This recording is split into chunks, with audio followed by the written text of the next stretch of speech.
नमस्कार, आप देख रहे हैं लोकतंत्र। मैं हूं आपके साथ नेहा दुबे। बिहार के मुख्यमंत्री नीतीश कुमार ने बुधवार को कांग्रेस के राष्ट्रीय अध्यक्ष मल्लिकार्जुन खड़गे और राहुल गांधी से मुलाकात की।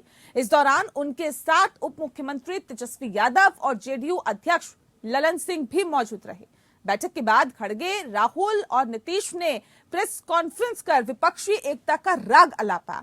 अगले साल होने वाले लोकसभा चुनाव से पहले इन नेताओं की मुलाकात बीजेपी के खिलाफ एकजुट विपक्षी मोर्चे के गठन के लिहाज से काफी अहम मानी जा रही है। सूत्रों की माने तो जेडीयू और आरजेडी चाहते हैं कि नीतीश कुमार की भूमिका यूपीए में और ज्यादा बढ़े। खबरें ये भी आ रही है कि बिहार के मुख्यमंत्री नीतीश कुमार को संयुक्त प्रगतिशील गठबंधन का संयोजक बनाया जा सकता है। अब देखना है कि नीतीश विपक्षी एकता के मिशन को कितना आगे ले जा सकते हैं, क्योंकि विपक्षी एकता का इतिहास बताता है कि विपक्षी दलों को एकजुट करना मेंढक को तराजू में तोलने से कम नहीं है।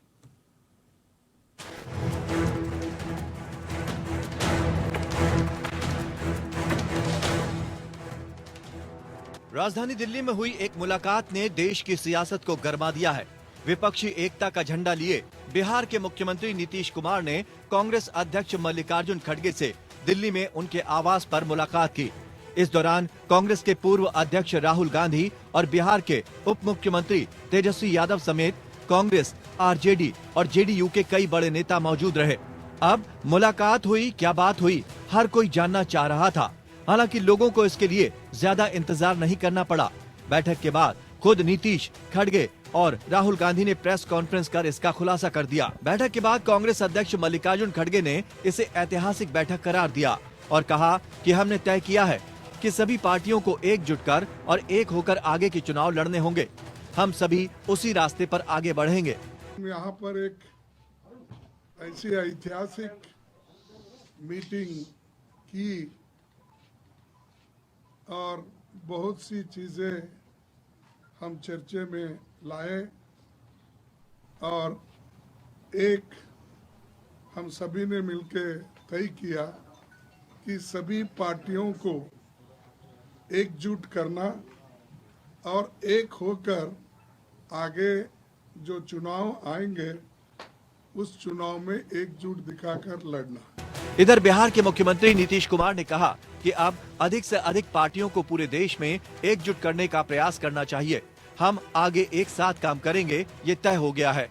बहुत ही हम लोगों ने चर्चा कर ली और जो आपको बताया अभी, तो इन्होंने जानकारी दे ही दी है कि अधिक से अधिक पार्टियों को पूरे देश में एकजुट करने का प्रयास करें और उसके लिए हम लोग अपना कोशिश करेंगे। सब लोग एग्री करेंगे, वो सब लोग बैठेंगे और एक साथ हम लोग आगे का काम करेंगे, मिल करके चलेंगे। ये बात तय हो गई है और इन सब चीज़ों को लेकर के ये भी कई लोगों से बातचीत हुई है, हम लोगों की बात हुई। हम लोग फिर एक बार आज जो बात हो गई है, अंतिम तौर पर बात हो गई है, अब उसी के आधार पर फिर हम लोग कर लेंगे और जितने लोग एग्री करेंगे तो सब लोगों को फिर हम लोग बैठ करके आपस में आगे का निर्णय तय करेंगे। वहीं कांग्रेस नेता राहुल गांधी ने कहा, विपक्ष को एक करने में एक बेहद ऐतिहासिक कदम लिया गया है।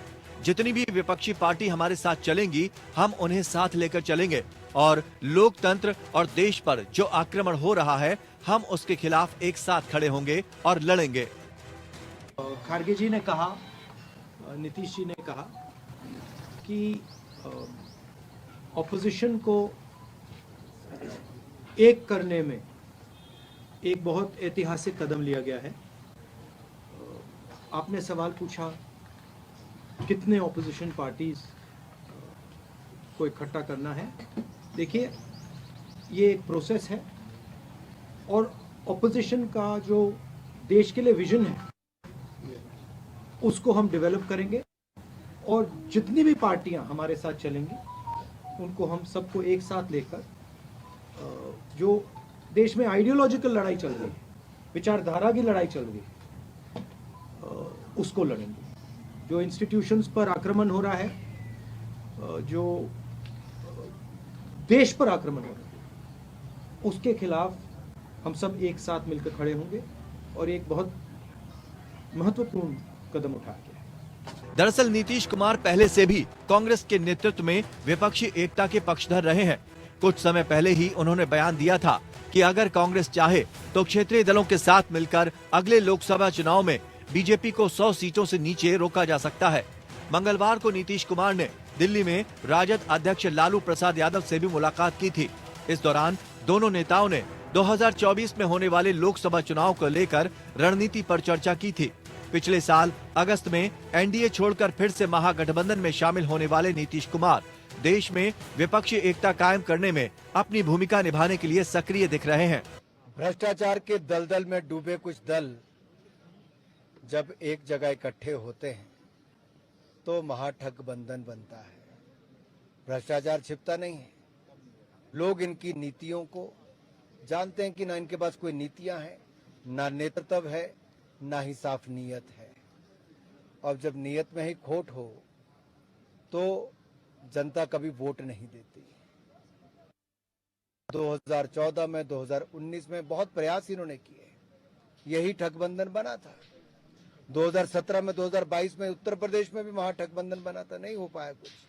कारण जनता जानती है कि ये जो विपक्षी दल हैं, इनका कारनामे, इन्होंने जो वायदे किए थे उससे मुकर गए। बताया जा रहा है कि नीतीश कुमार दिल्ली दौरे पर अन्य कई विपक्षी नेताओं से भी मुलाकात कर सकते हैं। कुछ दिनों पहले ही कांग्रेस अध्यक्ष मल्लिकार्जुन खड़गे ने नीतीश कुमार, तमिलनाडु के मुख्यमंत्री एमके स्टालिन और शिवसेना यूबीटी प्रमुख उद्धव ठाकरे से फोन पर बात की थी। इससे पहले नीतीश पिछले साल दिसंबर में दिल्ली के दौरे पर पहुंचे थे।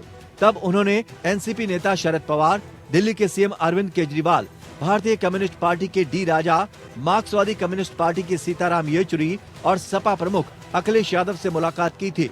बिहार में अभी नीतीश के नेतृत्व में गठबंधन सरकार है। इसमें जदयू, राजद, कांग्रेस और लेफ्ट पार्टियां शामिल हैं। अब नीतीश की मंशा है कि विपक्ष की छतरी के नीचे ज्यादा से ज्यादा दलों को लाकर बीजेपी को टक्कर दी जाए। वैसे भी नीतीश की प्रधानमंत्री पद की महत्वाकांक्षा किसी से छुपी नहीं है। अब देखना है कि विपक्ष को एकजुट कर नीतीश पीएम पद के कितने करीब पहुंच पाते हैं। Bureau report, APN. तो जाहिर तौर पे महत्वाकांक्षाएं सभी के जहन में हैं, लेकिन किसकी महत्वाकांक्षाएं पूरी होगी और किसको आगे बढ़ाया जाएगा, इस पर सभी की निगाहें हैं। लेकिन फिलहाल तो नीतीश कुमार का नाम ही आगे चल रहा है और सूत्रों के हवाले से भी बहुत कुछ खबरें आई है, लेकिन उस पर हम तफसील से चर्चा करेंगे। खास मेहमान हमारे साथ मौजूद है, उनसे आपका परिचय करा देते हैं। इस वक्त हमारे साथ वैभव अग्रवाल जी हैं, प्रवक्ता है भारतीय जनता पार्टी के, बहुत स्वागत है आपका। विजय कौशिक जी हमारे साथ जुड़ गए हैं, जो कि प्रवक्ता है कांग्रेस पार्टी के, आपका बहुत स्वागत है। जेडीयू के प्रवक्ता इस वक्त हमारे साथ जुड़ गए हैं कुंवर अजय सिंह जी, बहुत स्वागत है सर आपका। और संगीता शर्मा जी इस वक्त हमारे साथ जुड़े हैं, जो कि प्रवक्ता हैं आम आदमी पार्टी की, आपका भी बहुत स्वागत है। इस खास कार्यक्रम की शुरुआत कुंवर अजय सिंह जी आपके साथ। सर, जिस तरह से विपक्षी एकता का झंडा लिए दिल्ली पहुंचे हैं नीतीश कुमार, दिल्ली के दौरे पर है नीतीश कुमार, अब ऐसे में क्या ये कहा जा सकता है कि विपक्षी एकता को आगे बढ़ाने की जिम्मेदारी उन्हीं के कंधों पर है? और इसके साथ साथ अब सवाल इस बात को भी लेकर है कि कितना एकजुट कर पाएंगे, क्योंकि हाल ही में वो केजरीवाल से मिलने भी गए हैं। देखिए, पूरे देश में हर विपक्षी दल का केवल एक ही उद्देश्य है कि जो सांप्रदायिक ताकत केंद्र की सत्ता पे काबिज है उसको देश की सत्ता से पहले बाहर किया जाए। ये सांप्रदायिक ताकत को देश की सत्ता से बाहर किया जाए ताकि देश की जनता को निजात मिल सके महंगाई से, बेरोजगारी से, भूखमरी से, झूठबाजी से, झांसा से, फरेब से, जो मतलब यानी हमारे जो बहुरूपिया चौकीदार बहुरूपिया भेष बनाकर कभी चाय वाला, कभी चौकीदार, कभी कुछ, तो इस तरीके से देश को ये लोग जो झांसा दे रहे हैं, देश की जनता को बचाने की नीयत से विपक्षी एकता के साथ हमारे नेता ने कभी अपने आप को पीएम पद का उम्मीदवार नहीं बतलाया, लेकिन ये सभी विपक्षी दलों का केवल एक ही उद्देश्य है कि सबसे पहले हम केंद्र की सत्ता से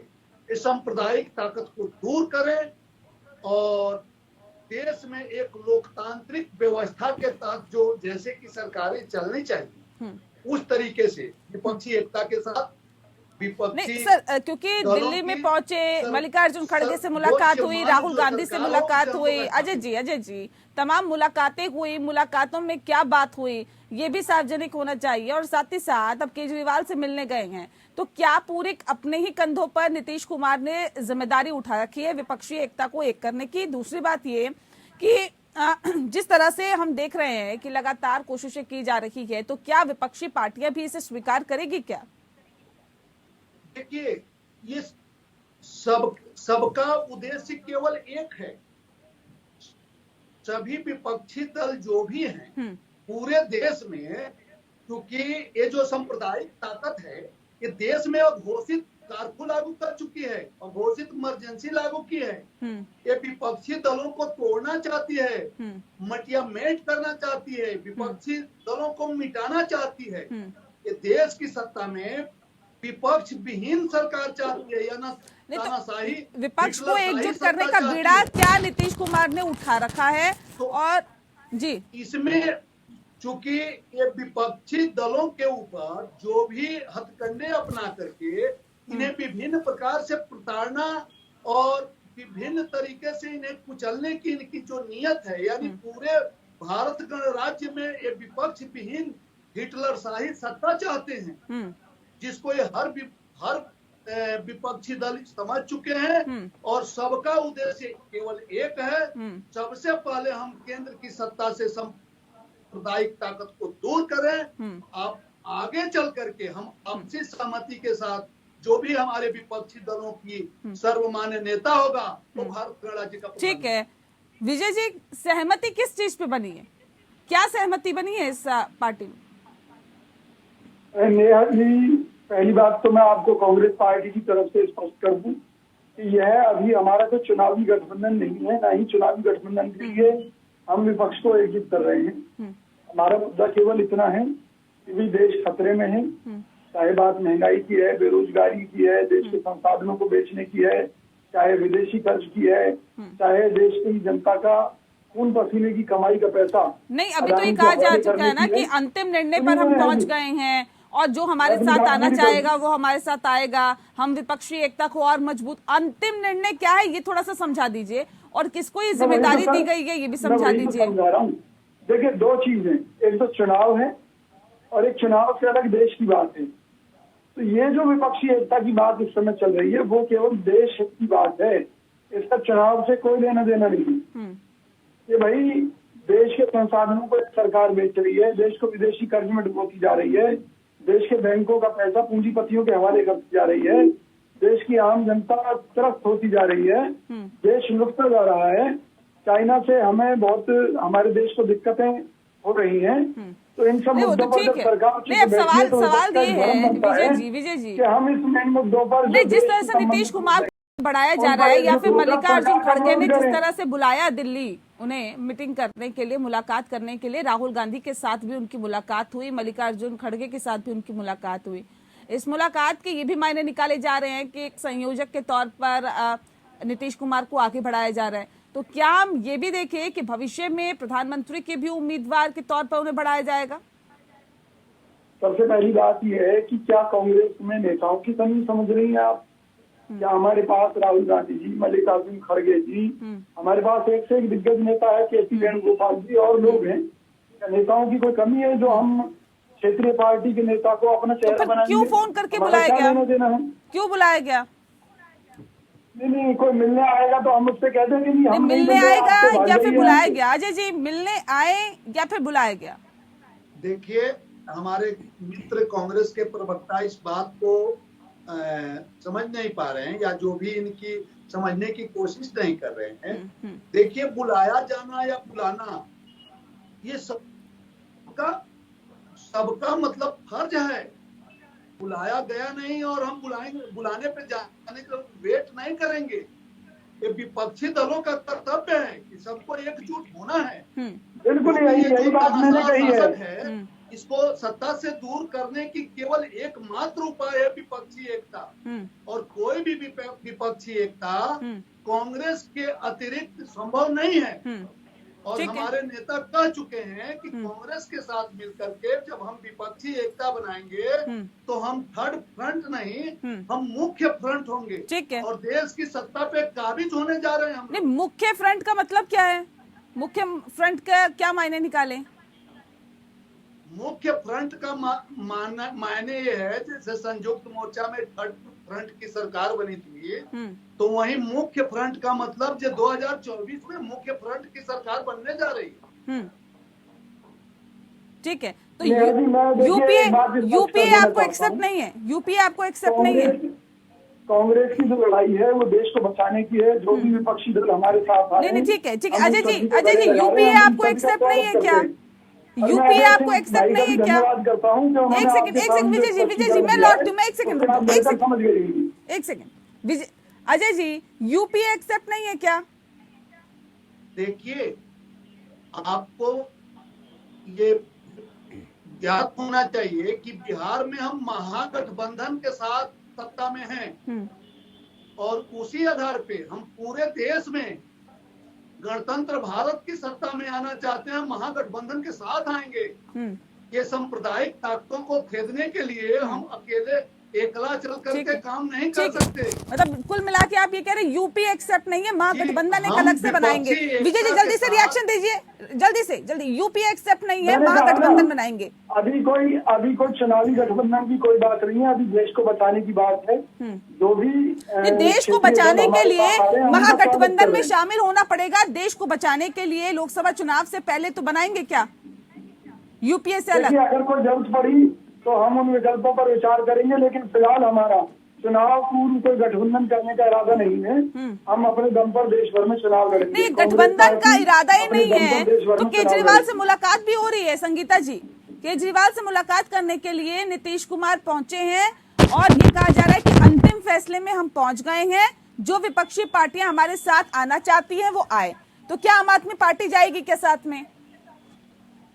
देखिए नेहा जी, जो गठबंधन की बात आपने कही वो कोई आज की प्रथा नहीं है। 1977 से स्टार्ट है।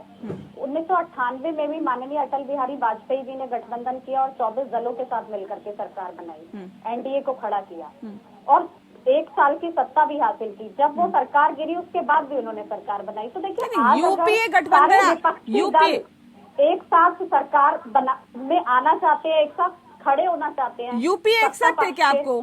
यूपीए एक्सेप्ट है क्या आपको? यूपीए एक्सेप्ट है या जेडीयू एक्सेप्ट है, ये सारी बातें तो जब होंगी जब कोई एक फैसला निकल करके आएगा। और देखिए, आम आदमी पार्टी के मुखिया माननीय अरविंद केजरीवाल जी जो भी फैसला लेंगे, क्योंकि हम तो लोकतंत्र की राजनीति करते हैं, हम तोड़ने फोड़ने वाली नेहा जी राजनीति नहीं करते। ठीक है, मैं वैभव जी का रुख करूं उससे पहले अजय जी एक बहुत महत्वपूर्ण सवाल अभी देखिए, विपक्षी पार्टियां, आप लोग भी कह रहे हैं कि कांग्रेस के बिना कोई विपक्षी दल नहीं होगा। तो कांग्रेस यूपीए के अलावा कोई विपक्षी दल नहीं खड़ा करना चाहती है, तो फिर ये कैसे विपक्षी एकता की राग हलापना सही है क्या? आप कांग्रेस को, यूपीए को महागठबंधन से अलग क्यों मानती हैं? यूपीए को हम महागठबंधन से अलग नहीं मानते हैं। यूपीए भी महागठबंधन का हिस्सा है। तो ऐसे में कांग्रेस के नेतृत्व में आप आगे बढ़ने के लिए तैयार हैं? सरकार में है। कांग्रेस के नेतृत्व में आप आगे बढ़ने के लिए तैयार हैं? देखिए, हमने आपको बताया कि सबसे पहले देश के सामने तानाशाह शासक को देश की सत्ता से दूर करने की जिम्मेदारी विपक्षी दलों के पास है और विपक्षी एकता के साथ हम देश की तानाशाह शासक को देश की सत्ता से दूर करेंगे। ठीक है, फिर विपक्षी एकता में वैभव जी, ठीक है सर, ठीक है वैभव जी, ऐसे क्या हालात देश में पैदा कर दिए भारतीय जनता पार्टी की सरकार ने कि सभी विपक्षी पार्टियों को एकजुट होना पड़ रहा है, सभी विपक्षी पार्टियों को एक सुर में कहना पड़ रहा है कि तानाशाह शासक है, इन्हें हटाना बहुत जरूरी है, देश खतरे में है, लोकतंत्र खतरे में है। नमस्कार जी, मेरे सभी प्रिय, आज तो एकदम आज पढ़ाई करके एकदम चमक के बैठे। आज मैं ही बिल्कुल ऐसा लग रहा हूँ कि मैं सुबह से मिट्टी में रोल रहा हूँ। तो मेरे वैभव जी की आवाज नहीं आ रही है। चलिए हम ट्राई करते हैं, आप तक आवाज पहुंचे अजय जी। जी वैभव जी। ठीक है, तो सभी को मेरा प्रणाम, सप्रेम नमस्कार। और मैं बड़ा अचंभित होता हूँ विचलित नहीं होता हूँ, मैं बड़ा अचंभित होता हूँ कि उल्टा चोर को तवाल को डांटे, ये इस समय भारत की एक सामाजिक सांस्कृतिक धरोहर है। ये जो फ्रेज है, और इसको हम बचपन से ही समझते आए हैं कि उल्टा चोर को तवाल को डांटे, चोरी और ऊपर से सीना जोरी, और ये सब मतलब ये कुछ इस तरह के मुहावरे जो है ये अपन बहुत बढ़िया से लागू कर सकते हैं विपक्ष के ऊपर। देखिए, ऐसा है कि देश में अराजकता का माहौल उसी विपक्ष ने फैला रखा है। जो विपक्ष इस समय ये बोल रहा है कि नरेंद्र मोदी सरकार में अराजकता है, ये विपक्ष वो बोल रहा है कि नरेंद्र मोदी सरकार, अभी क्या बोल रहे थे कि तानाशाह है ना। आप देखिए, जिस देश में 80% हिंदू रहते हैं, उस देश में चंद मुट्ठी भर नेतागिरी करने वाले एक अन्य समाज में सामाजिक दर पे एक अन्य दल के लोग, एक अन्य रिलीजियस फॉलोइंग के लोग, वो इन्हीं की सरकारों में, इन्हीं के द्वारा शासित प्रदेशों में रेप, मर्डर, चोरी, दंगे और मैं क्या बोलूं, ठीक है, वो करते पाए जाते हैं तीनों के शासित प्रदेशों में। नहीं तो ये लोग तो कह रहे हैं इस तरह के बयान देके आप सांप्रदायिक माहौल को खराब करते हैं और देश की एकता, अखंडता, संप्रभुता को खंड करते हैं। मैं आ रहा हूँ। तो उल्टा चोर कोतवाल को डांटे। अब जहाँ पे इल्जाम ये लगता है कि हम ललकारते हैं और सांप्रदायिक माहौल को खराब करते हैं, सांप्रदायिक हिंसा कराते हैं, ये भी कह रहे हैं। हाँ, तो बहुत अच्छी बात है। I am a naughty boy, मैं गंदा बच्चा हूँ, तो मैं आपके प्रदेश में आप अराजकता क्यों फैलाने देते हो? सरकार आपकी है, जनता को आप बताइए ना कि आप रोक सकते हैं अराजक तत्वों को, जनता को सेफ रख सकते हैं, सुरक्षित रख सकते हैं, जनता को सुरक्षा दे सकते हैं, वो बताइए ना। I am a naughty boy, ठीक है, मान लिया आपकी बात, क्या दिक्कत है? मतलब आप ये मान रहे हैं कि आप सांप्रदायिक माहौल खराब करते हैं? मैं गलत काम कर रहा हूँ? आप मान रहे हैं कि देश के गृह मंत्री देश में विघटन करा रहे हैं, आप मान रहे हैं? मेरे शासित प्रदेशों में तो नहीं कर पाते। जिन प्रदेशों में आपकी ही सरकार है, उन्हीं प्रदेशों में दंगे क्यों हो रहे हैं, चोरी चकारी, रेप, मर्डर क्यों हो रहे हैं? क्योंकि आप सक्षम नहीं है, आप स्वयं करप्ट है, आप स्वयं सरकार चलाने लायक नहीं है, आप स्वयं गठबंधन की सरकार चलाते हैं। जेडीयू जो अपने प्रदेश में पूरा भाव नहीं ले सकता, वो इस समय अंधों में काने राजे की बात नहीं, तो आप ये मान रहे हैं, आपकी बातों से क्या मायने निकाले सर? आपकी बातों के क्या मायने? आप सांप्रदायिक माहौल खराब करते हैं। कह रहे हैं आप सब लोग आपस में लड़ लो, केसीआर है, बहन जी है, जो भी, आप सब लोग आपस में लड़ लो, मैं बहुत अच्छा आदमी हूँ, मैं आपको सरकार दे सकता हूँ, सब लोग मेरे को सपोर्ट कर दो। भाई एम्बिशन सबकी है ना। अब इस केस में आज की मीटिंग में देखो, कांग्रेस नहीं, ये कह रहे महत्वाकांक्षी हम लोग नहीं है, हमें सिर्फ भारतीय जनता पार्टी की सरकार को हटाना है, यही संकल्प के साथ हम आगे बढ़ रहे हैं। तो कांग्रेस को देखिए, अब ये चीजें कांग्रेस लीड कर रही है। मल्लिकार्जुन खड़गे के घर पे बात हुई, राहुल गांधी वहाँ बैठे थे, किस कैपेसिटी में बैठे थे तो मुझे पता नहीं, चलो ठीक है, जनरल सेक्रेटरी है कांग्रेस के तो बैठे थे, कोई बात नहीं, ठीक है, एमपी तो है नहीं, तो वो सरकार का हिस्सा तो है नहीं, आप सरकार में क्या बोलेंगे? तो कांग्रेस तो खत्म है। और जो कोई बड़ा राजनीतिक दल है, जैसे राष्ट्रीय पार्टी, आम आदमी पार्टी, वो अवेलेबल नहीं थी, वो उपस्थित नहीं थी, टीएमसी उपस्थित नहीं थी, ठीक है, बीआरएस उपस्थित नहीं थी, जेडीएस उपस्थित नहीं थी, तो बचा कौन? विपक्ष में बचा कौन? तो ये क्या है? ये नितिन जी की तो कई पार्टियां तो पहले ही कह चुकी है कि कांग्रेस के बिना गठबंधन नहीं संभव है। इस बात को तो कई पार्टियां कह चुकी है, जिनके नाम आप गिना भी रहे हैं। लेकिन आप देखो, आप जिन पार्टियों की आइडियोलॉजी है, एकला चलो रे, वो पार्टी आएगी नहीं, बड़ी पार्टी है। इस समय सारे विपक्ष में सबसे ज्यादा, कांग्रेस के बाद सबसे ज्यादा एमपी उन्हीं के हैं, है ना।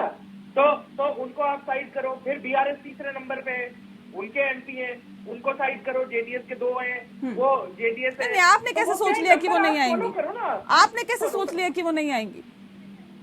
नहीं, मैं ये नहीं कहता कि वो नहीं आएंगी, मैं तो बहुत स्वागत करता हूँ आप सबका साथ में बैठे तो देश की एकता, अखंडता और प्रभुता के लिए यदि बात करें तो बहुत बढ़िया है। लेकिन आप तो अपने मतलब आप मान रहे हैं कि दिक्कत वाली बात है, इस वक्त दिक्कत वाली बात है, इस बात को एक्सेप्ट मैं कह रहा हूँ आप तो अपने प्रदेशों में स्वयं फेल है, तो मोदी को हटाने के लिए आप एकजुट हो रहे हैं, तो शायद मोदी कुछ ठीक कर रहा होगा ना। ठीक है, भाजपा सरकार को हटाने का एक मुद्दा ही तो है।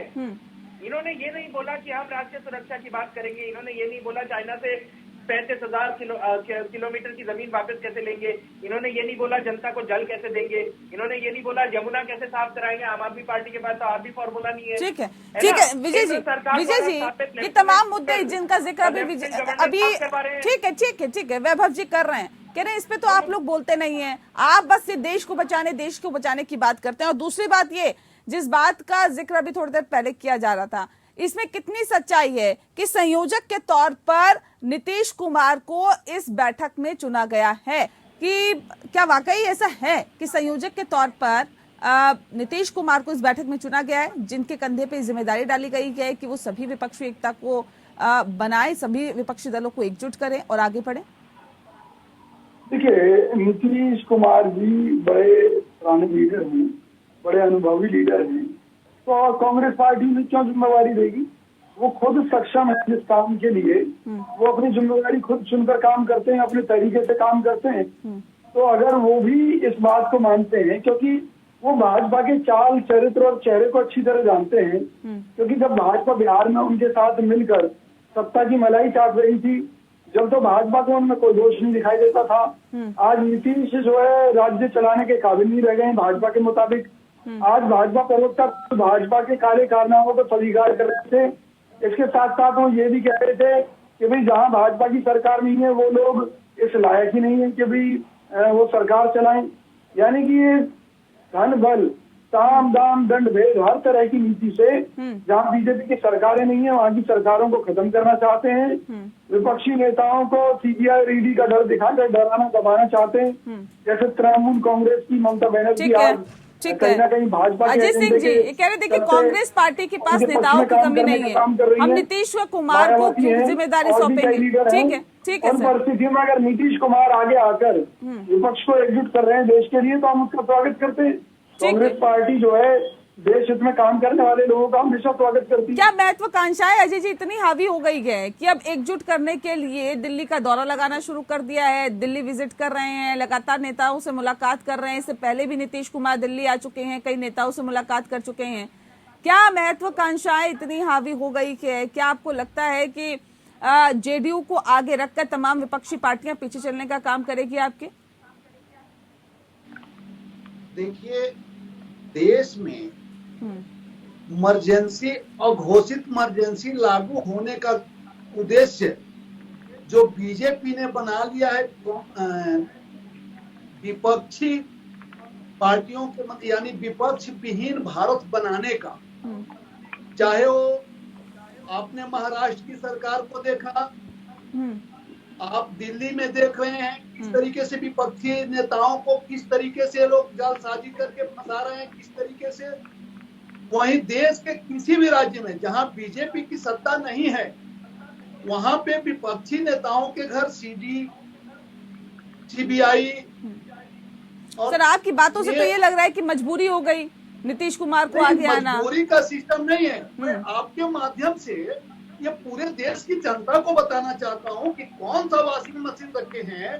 बार बार हमारे बीजेपी के प्रवक्ता कहते हैं कि सारे भ्रष्टाचारी एकजुट हो रहे हैं, लेकिन इनको ये नहीं मालूम कि वो सारे भ्रष्टाचारी एकजुट नहीं बल्कि एक दल में हो रहे हैं, एक दल में जा रहे हैं। अच्छा, इसको जवाब दीजिए ना, जो मैंने सवाल पूछा था कि महत्वाकांक्षाएं इतनी हावी हो गई कि लगातार नेताओं के घर के चक्कर काटे जा रहे हैं, उनसे मुलाकात की जा रही है, एकजुटता का राग अलापा जा रहा है। क्या नीतीश कुमार की महत्वाकांक्षाएं इतनी हावी हो गई है क्या? देखिए, लोकतंत्र को बचाने की जिम्मेदारी आपकी भी है, हमारी भी है और सभी विपक्षी दलों का है, और सबको अपनी जिम्मेदारी उठानी है। इस अघोषित इमरजेंसी से सांप्रदायिकता को देश की सत्ता से दूर करनी है और देश को अघोषित इमरजेंसी से बचानी है। महंगाई से, बेरोजगारी से, भूखमरी से और इन सांप्रदायिक ताकत के नेताओं के झांसा से ठीक है, पूरे देश को बचाने के लिए ठीक है, विपक्षी एकता जरूरी है। ठीक है। वैभव जी कह रहे अघोषित इमरजेंसी जैसे हालात हैं, इससे निकालना देश को बहुत जरूरी है और यही वजह है कि तमाम विपक्षी पार्टियां एकजुट हो रही है। नीतीश कुमार भी सभी को एकजुट करने का काम कर रहे हैं। देखिए, ऐसा है कि महत्वाकांक्षाएं सबकी होती हैं और कोई बड़ी बात, कोई बुराई नहीं है। मैं अजय जी का अनुज हूँ और अजय जी सरकार में आते हैं, दिल्ली आते हैं, तो मैं आशा करूंगा कि मुझे नहीं भूलेंगे, है ना। और अगर मंत्री बनते हैं तो मेरे को ओएसडी या कहीं पे कुछ हेल्प करेंगे आगे बढ़ने में, क्योंकि मैं समझता हूँ कि वो मुझे पसंद करते हैं, है? तो मैं ये समझता हूँ मेरे को उनसे बहुत कुछ सीखना है। महत्वाकांक्षाएं अच्छी हैं, सरकार बनेगी तो कोई दिक्कत नहीं है। विजय जी दिल्ली आएंगे, उनका स्वागत है। संगीता जी तो है यहाँ पे, तो बट अरविंद जी के साथ थोड़ा दिक्कत है। वो संगीता जी को कब आगे बढ़ते बढ़ते वो फांसी पे न चढ़ा दे तो अपने को पता नहीं है कि वो मतलब आप भी सोच के बैठे हैं कि सरकार बन जाएगी। विजय जी अजय जी की पार्टी में जरा चंद्रशेखर आजाद कम इतनी कल्पना आप कर रहे हैं वैभव जी, सानिध्य मिलेगा। लेकिन तो मेरे को तो खुशी होगी, है ना। तो मैं आपको बताऊं, मेरे को तो खुशी होगी कि मेरे बड़े जो हैं मेरे से वो आगे बढ़ रहे हैं, उनके बाद तो मेरा ही समय है, तो मेरे को अच्छा लगता है, कोई दिक्कत नहीं है। लेकिन वो कब कहाँ कैसे करेंगे ये एक्चुअली पता नहीं है ना। तो अब उसमें प्रॉब्लम ये है कि ये बड़ी अच्छी बात है कि डायलॉग बहुत अच्छा है, तो दिल में बहुत खुशी मिलती है कि जब अजय जी और विजय जी बैठ के बोले कि यार हमें मोदी के खिलाफ है, हमें बीजेपी को हटाना है, हमें ये करना है, हमें वो करना है, तो ठीक है। तो भाई मैं भी सोचता हूँ कि मैं फर लगा के आसमान में उड़ूंगा, पंछी थोड़ी बन जाऊंगा, है ना, चील थोड़ी बन जाऊंगा। चलिए, चुनौतियां तो बढ़ा दी है, ये तो मानेंगे आप कि जिस तरह से विपक्षी पार्टियां एकजुट दिखाई दे रही हैं, चुनौतियां तो आपके लिए बढ़ गई। नहीं, बिल्कुल भी नहीं। तो विपक्षी पार्टी से क्या है कि जैसे जैसे अपन पीरियड में जाएंगे वैसे वैसे विपक्षी पार्टी का सामना राजनीतिक प्रारूप में टीवी से बाहर निकलकर, टीवी के स्क्रीन से बाहर निकलकर राजनीतिक प्रारूप में ग्राम पंचायत में भी होगा, मंच पे भी होगा, रैली में भी होगा और सड़क पे भी होगा, है ना। तो मैं आपको बताऊं, जब उस समय ये पूछा जाएगा, जब ये खड़े होके बोल रहे होंगे कि नरेंद्र मोदी हाय हाय और काला अघोषित इमरजेंसी लगाई और हम ये किया, महंगाई करी, बेरोजगारी करी, और जनता में से मेरे जैसा कोई भारत का नागरिक जो कि शायद कम पढ़ा लिखा और कम सोच वाला व्यक्ति है, वो पूछ लेगा भाई साहब आप बिल्कुल ठीक कह रहे हो, लेकिन ये तो बता दो कि बेरोजगारी हटाओगे कैसे, महंगाई कितनी कम करोगे, 1%, 5%? सर वो तो सत्ता में आने की बात की बात है, अभी तो फिलहाल आप सत्ता में है ना, इसके जवाब तो आप देंगे, वो तो बात की बात है, जो सत्ता में आएगा वो बताएगा। आप समझे नहीं, मैंने तो गलत काम किया ही ना, मैं तो कह रहा हूँ, मैं तो नोटिस हो हूँ, मेरे को तो अघोषित इमरजेंसी कर दी। मान लीजिए जो आरोप आप लोगों पे लग रहे हैं वो ठीक है, तो जनता आपसे सवाल पूछेगी ना वोटिंग जाने से पहले कि भाई साहब इन्होंने जो किया वो किया, चलो ठीक है। अगर आप चाहते हो कि हम आपको वोट करें, आप कैसे बेरोजगारी हटाओगे, आप कैसे महंगाई कम करोगे, कितनी कम करोगे, 2 रुपए कम करोगे, 20 रुपए कम करोगे, है ना। तो पूछेगी ना जनता, ठीक है, जब जैसे जैसे बात आगे बढ़ेगी, ठीक है, उसका क्या जवाब देंगे। देखिए क्या है, नहीं वो जवाब देने की बात की बात है ना सर, पहले आप ये जवाब दे देता हूँ ना, एम्बिशन होना एक जगह है, उनकी बात का जवाब दे दीजिए जल्दी से 10 सेकंड आपके पास भेजिए। निश्चित तौर पर कांग्रेस की सरकार आने पर महंगाई पर तुरंत प्रभाव से रोक लगाई जाएगी, क्योंकि आज जिस रेट में क्रूड ऑयल आ रहा है, जब पहले इससे डबल रेट पर आ रहा था $140 प्रति बैरल पर, तब कांग्रेस सरकार के समय में 70 रुपए लीटर पेट्रोल था। तो ये जो लूट मचा रखी है सरकार ने जीएसटी के नाम पर, क्योंकि कोई भी चीज 100 रुपए की थी वो 500 रुपए की हो गई, तो जीएसटी कलेक्शन सरकार का बढ़ गया, लेकिन लोगों की सेल घट गई। आज लोगों की स्थिति है आमदनी पेट्रोल रुपया, पेट्रोल जीएसटी के दायरे में है क्या? घोटाले करके सरकार ने जनता को लूटा है, चाहे वो पीएम केयर्स के नाम पर, चाहे वो नमामि गंगे परियोजना के नाम पर, हम सारे पैसे को वापस लेकर आएंगे। हम निश्चित तौर पर जो सरकार के लग्जरी खर्चे हैं उन पर रोक लगाएंगे, कमी लाएंगे उनमें। हमारे पास हर चीज की योजना है, जन्म का अधिकार कानून लेकर आएंगे हम गमले में कैसे। निश्चित तौर पर सुनिए, हर परिवार के लिए एक सरकारी रोजगार की व्यवस्था हम करेंगे कि हर परिवार को, गरीब से गरीब परिवार को भी एक सरकारी रोजगार मिले। जो आप लोगों ने ठेकेदारी प्रथा करके चाइनीज कंपनियों के हवाले देश को करने का काम किया है। ठीक है। जो चाइना के साथ व्यापार घाटा हमारा बढ़ गया उसको हम त्वरित रूप से कम करेंगे। हमारे पास हर चीज की योजना है। जो आपने टोल लगा कर लूट का अड्डा बना दिया है, हम उस टोल को भी तर्क संगत बनाएंगे। पहले सत्ता में तो आइए सर, वो अभी बहुत दूर की कौड़ी लग रहा है, क्योंकि विपक्षी एकता भी अपना अलग अलग राग अलाप रही है। संगीता जी, सवाल इस बात को लेकर है, आप लोग भी कहते हैं देखिए विपक्षी एकता बहुत जरूरी, ठीक है, लेकिन हम मौका मिलने पर देश के लिए बहुत बेहतर काम करेंगे। ठीक है। संगीता जी आप लोग भी, मैं अजय जी एक सेकंड आ रही हूँ। संगीता जी आप लोग भी कहते हैं देखिए विपक्षी एकता जरूरी है, कांग्रेस के बिना विपक्षी एकता नहीं है, लेकिन मनीष सिसोदिया की गिरफ्तारी होती है, कांग्रेस पार्टी तो कहती बिल्कुल सही हुआ। ये कौन सी विपक्षी एकता है? अगर एकजुट हो तो हर मोर्चे पे एकजुट होना चाहिए ना आपको। ये तो अपनी ढपली अपनी राग वाला कहानी है। नेहा जी देखिए, अभी चुनाव में 2024 में समय है और सब पार्टियां एक दूसरे दल से मिल रही हैं, अपनी अपनी चुनावी रणनीति को तैयार कर रही हैं। आम आदमी पार्टी को भी जो बेहतर लगेगा देश हित में, मैं फिर कहूंगी कि हम लोकतंत्र की पार्टी है, तोड़फोड़ वाली पार्टी नहीं है। हम ऐसी पार्टी नहीं है नेहा जी जो हार्दिक पटेल पे जब राष्ट्रद्रोह का मुकदमा चलाया जाता है उन्हें चिल्ला कर कहा जाता है और फिर जब अपनी पार्टी में आ जाते हैं तो बिल्कुल साफ सुथरे दूध के धुले हो जाते हैं। हम ऐसी पार्टी नहीं है नेहा जी जिसमें कुलदीप सेंगर, अनुराग ठाकुर, अजय टैनी जैसे लोग हैं जो कुछ भी बयान देते हैं और उसके बाद ऑल इज वेल की स्थिति दिखाई जाती है। और देखिए नेहा जी, जब कांग्रेस के आधे से ज्यादा इनकी जो सरकार है उसमें कांग्रेस के लोग बैठे हुए हैं, क्योंकि तोड़ फोड़ करके राजनीति करना बीजेपी का काम है। तो जब कांग्रेस के लोगों को साथ मिला करके, दूसरे दलों के लोगों को साथ मिला करके भाजपा सरकार बना सकती है, सत्ता में आ सकती है, तो यदि गठबंधन सारा एक हो जाए और सरकार बना ले तो क्या बुराई है? लेकिन उनके साथ सरकार मिलकर बना लेंगे जिनके खिलाफ आप लड़के आए थे, जिनके खिलाफ आपने लड़ाई लड़ी थी, नहीं जिनके खिलाफ आपने लड़ाई लड़ी थी उन्हीं के साथ आ जाएंगे। ये एक बड़ा सवाल हो जाता है, आखिर क्यों?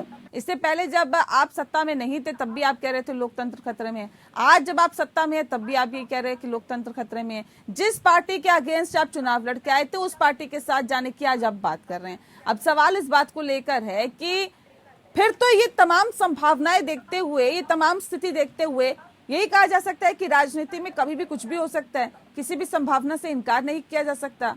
जो स्थिति आप बनाते हुए देख रहे हैं या फिर जो कदम उठाते हुए हम देख पा रहे हैं। देखिए नेहा जी, जो दल कभी बहुत नीतियों की बात करता था, माननीय अटल बिहारी वाजपेयी जैसे नेता जिस पार्टी में रहे हो, हमारे भी पूजनीय हैं, उस पार्टी की आज क्या नीतियां हैं सारा देश देख रहा है। अपनी बात करिए ना सर। रही बात परिस्थितियों की, संगीता जी मैम अपनी बात करिए।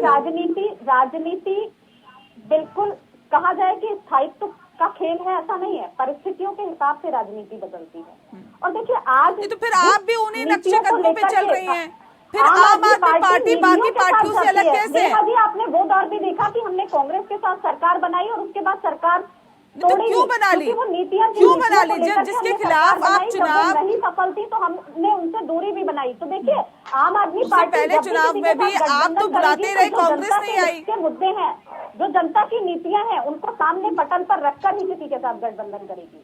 ऐसा नहीं है कि बिना नीतियों के आम आदमी पार्टी जाएगी। हम पहले जनता के लिए है, उसके बाद हम कुछ और सोचते हैं। आपकी नीतियों को तो कांग्रेस पार्टी पहले ही अस्वीकार कर चुकी है। केजरीवाल जी जो फैसला लेंगे उसके अनुसार पार्टी आगे बढ़ेगी, आगे कदम उठाएगी। और देखिए आज अभी वैभव भाई ने कहा नेहा जी कि महंगाई पर क्या जवाब देगा महागठबंधन, क्या जवाब रोजगार पर देगा। तो देखिए जिस मुद्दों को लेकर के भाजपा सत्ता में आई, जो झूठे वादे सत्ता के लिए किए, आज वो झूठ का किला धराशायी होने की कगार पे है नेहा जी, क्योंकि वो काम नहीं हुए हैं। तो जवाब तो भाजपा को जनता के बीच जाकर के देना है, भाजपा को देना पड़ेगा जाहिर तौर पर। अच्छा एक बात बताइए संगीता जी, रोजगार का वादा किया था, क्या हुआ? महिला सुरक्षा का वादा किया था, बिल्कुल जनता जवाब लेगी। चुनावों से पहले एक एक सवाल का जवाब लेगी। सवाल इस बात को लेकर भी है कि अरविंद केजरीवाल कहते हैं हाल ही में कि देखिए सबसे बड़ी भारतीय जनता पार्टी, 3 ही नेशनल पार्टियां हैं, राष्ट्रीय पार्टियां, बीजेपी, कांग्रेस और आम आदमी पार्टी, जिनकी एक से ज्यादा स्टेट में सरकार है या फिर 2 जगहों पर सरकार है या फिर इससे आगे भी बढ़ने की कोशिश कर रही है। लेकिन राष्ट्रीय पार्टी का जो दर्जा है 3 ही पार्टियों को मिला हुआ है चुनाव आयोग की तरफ से। अब सवाल इस बात को लेकर है, अरविंद केजरीवाल के जहन में नहीं है कि प्रधानमंत्री बनने के सपने, क्या वो नहीं महत्वाकांक्षा पाले हुए? नेहा जी, महत्वाकांक्षा किसकी नहीं होती? हर व्यक्ति की महत्वाकांक्षा होती है, हर व्यक्ति का उद्देश्य होता है। कोई पढ़ाई भी करता है तो सोचता है अच्छी नौकरी मिले मुझे। आप आज जिस भूमिका पर बैठी हैं चाहती होंगी कि उससे भी आगे मैं कहीं जाऊं, तो हर किसी व्यक्ति को आगे बढ़ने की चाह होती है। लेकिन राजनीति में जब हम देश हित की बात करते हैं तो अपने महत्वाकांक्षा से पहले देश होता है। जो आज देश में चल रहा है और जिस तरह से जनता त्राहिमाम है, चाहे वो महंगाई हो, रोजगार हो, तो उस स्थिति को देखते हुए महत्वाकांक्षाएं अगर पाली है, माननीय अरविंद केजरीवाल जी वो फैसला करेंगे। महत्वाकांक्षाएं अगर पाली है तो फिर सवाल इस बात को लेकर, अजय जी, जो सपना नीतीश कुमार देख रहे हैं आगे बढ़ने का, वही सपना अरविंद केजरीवाल देख रहे हैं, वही सपना राहुल गांधी देख रहे हैं, तो सबके सपने साकार कैसे होंगे? यही तो लोकतंत्र की खूबसूरती है, लोकतंत्र की पराकाष्ठा है। लोकतंत्र में हर लोगों को सपना देखने का अधिकार है। नहीं, यही तो इतिहास भी है सर, चाहत होनी चाहिए। यही तो इतिहास भी है कि आज तक जब भी खिचड़ी सरकार बनी है तो चल पाई है क्या? भाग्यशाली हैं जो विपक्षी एकता में कम से कम 10, 12, 14 प्रत्याशी प्रधानमंत्री पद के लिए हैं। अर्थात किसी भी लोकतांत्रिक पद के लिए जहां 10, 12, 14 प्रत्याशी हैं, उसमें से जो सबसे सुयोग्य होगा आपसी सहमति के साथ वो भारत गणराज्य का प्रधानमंत्री बनेगा। एक तरफ तो 12, 14 प्रत्याशी हैं और दूसरे तरफ तानाशाह हिटलर है, उसका कोई दूसरा नाम ही नहीं है, केवल एक प्रत्याशी है और दूसरे तरफ 14 प्रत्याशी हैं। तो अब आप समझिए कि लोकतंत्र कहाँ पे है। ठीक है, अच्छा ये बताइए लोकतंत्र कहाँ पर है? ये वाकई अगर आप लोग इस पे गहन चिंता कर रहे हैं तो एक बड़ी बात है, लेकिन सवाल इस बात को लेकर कि अगर आप मुझे गर्व है इस बात पे कि हमारे विपक्षी एकता में 10, 10, 12, 14 प्रधानमंत्री पद के उम्मीदवार हैं और लोकतंत्र की यही पराकाष्ठा है कि किसी भी संवैधानिक पद के लिए 10, 12, 14 उम्मीदवार हों और उसमें से जो सबसे सुयोग्य उम्मीदवार हो उसको देश के उस संवैधानिक पद पे बैठाया जाए। ठीक है, विजय जी क्या लगता है कि राहुल गांधी के लिए कंपटीशन बढ़ गया है? नहीं, हम किसी से कोई कंपटीशन नहीं मानते। हर क्षेत्रीय दल अपना काम कर रहा है, कांग्रेस पार्टी अपना काम कर रही है। कांग्रेस पार्टी पूरे देश भर में भाजपा के खिलाफ आंदोलन चलाए हुए है और संसद में भी हम जेपीसी की जांच की मांग कर रहे हैं। महत्वाकांक्षा अभी आपने सुना ना, देखिए अरविंद केजरीवाल की भी महत्वाकांक्षा है, नीतीश कुमार की भी है, ममता बनर्जी की भी है। और जहाँ तक प्रधानमंत्री पद की बात है तो ये सब चुनाव के बाद की बात है। चुनाव के बाद क्या चुनाव कैसे लड़ा जाएगा? गठबंधन में चुनाव लड़ा जाएगा, अलग अलग चुनाव लड़ेंगे। अंतिम फैसला क्या हुआ है, जिस बात का जिक्र अभी नीतीश कुमार कर रहे थे कि हम अंतिम फैसले पे पहुंच गए, वो अंतिम फैसला क्या है? क्या गठबंधन से चुनाव लड़ा जाएगा? अगर लड़ा जाएगा तो कितनी सीटों पे कौन लड़ेगा, ये भी एक बड़ा सवाल हो जाता है। और अगर गठबंधन से चुनाव लड़ा जाएगा तो फिर ये पैमाना कहाँ से आएगा कि किसके पास कौन सी सीटें हैं, कितनी सीटें कौन जीता है और कौन बनेगा? जो क्षेत्रीय दल कांग्रेस के नेतृत्व को स्वीकार करेंगे, कांग्रेस उनके साथ गुरेज नहीं करेगी गठबंधन करके चुनाव लड़ने से। लेकिन उसके लिए पहली शर्त यही है कि जो कांग्रेस का नेतृत्व स्वीकार करे और उसके कांग्रेस के नेतृत्व में देश भर में क्षेत्रीय दल जो चुनाव लड़ने के इच्छुक हैं, केवल उन्हीं के साथ हम मिलकर चुनाव लड़ेंगे। आपकी तमाम मीटिंगों को नकार देते हैं अखिलेश यादव और ये कहा जाता है कि जब भी केंद्र तक पहुंचना है तो उसके लिए उत्तर प्रदेश बहुत जरूरी है क्योंकि सबसे ज्यादा लोकसभा सीटें तो वहीं पर है। ऐसे में अखिलेश यादव आपकी तमाम मीटिंग में नहीं आते हैं, नकार देते हैं और ऐसे में आपने कई मरतबा उन्हें बुलाया, समापन समारोह में भी बुलाया। जब भारत जोड़ो यात्रा के समापन समारोह हुआ था, आयोजन किया था, उसमें भी नहीं पहुंचे थे। जब यूपी में आपकी यात्रा एंट्री की थी तब भी नहीं आए थे। अब ऐसे में क्या ये पॉसिबल है?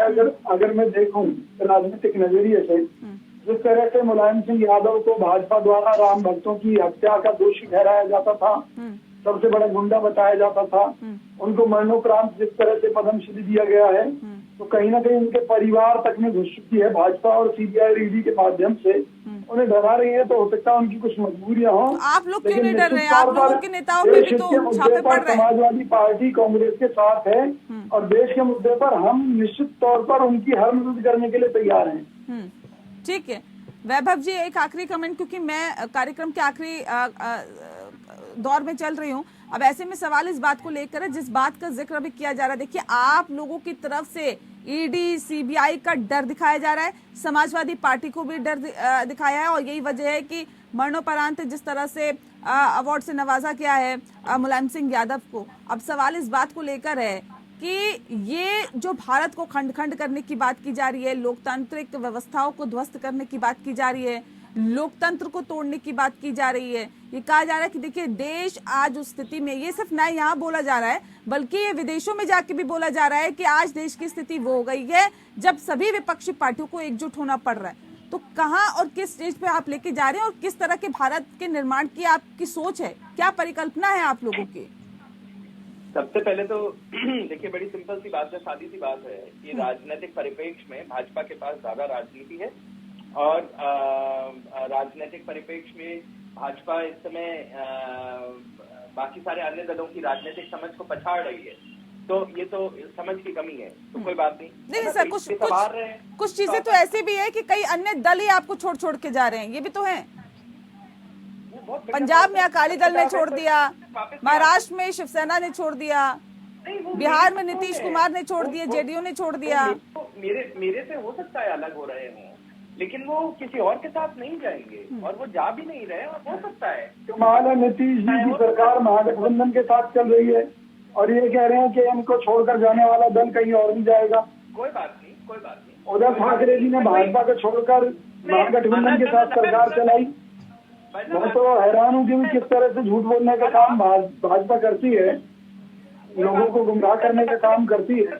जेडीयू की इस बार 40 एमएलए हैं, अगली बार जेडीयू के 20 एमएलए रहे और फिर से हमारे साथ सरकार बनाए, तो हो सकता है नहीं हो सकता है भाजपा सबको गोली मरवा दे, एक महीना रहे तब में आप क्या है, ये राजनीति रह गई है भाजपा की, इस तरह की बातें करना। भाई आप कोई ज्योतिषी है क्या कि जो आप बता देंगे कि जनता दल यू की तो इतनी आएंगी उतनी आएंगी? नहीं, मैं बता रहा हूँ। मरवाना चाहते हो क्या उनके विधायकों को?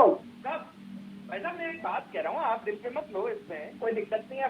मैं क्यों दिल पर लूंगा, लेकिन कहीं ना कहीं भाजपा का अहंकार दिखाई देता है इसमें। अभी आप 40 सीटों पे हो पार्लियामेंट में। मैं राजनीतिक पकड़ इतनी समझ रखता हूँ कि अगले साल जब इलेक्शन होंगे, चुनाव होंगे, तो जब तक आप पार्लियामेंट तक वापस आएंगे तब तक 20-22 सीटों पे खेल रहे होंगे, है ना? तो आप ये तो देखिए वक्त बताएगा सर कौन कितनी सीटों पे होता है। आप भी कभी 2 सीटों पे थे, आज भले ही आपने 300 पार कर लियो, लेकिन ये वक्त का फेर है सर, और जनता सबका हिसाब कर देती है वक्त आने पर, बस वक्त का इंतजार किया जाए। बहुत शुक्रिया आप सभी मेहमानों का हमारे साथ इस खास चर्चा में शामिल होने के लिए। लोकतंत्र में इतना ही, नमस्कार।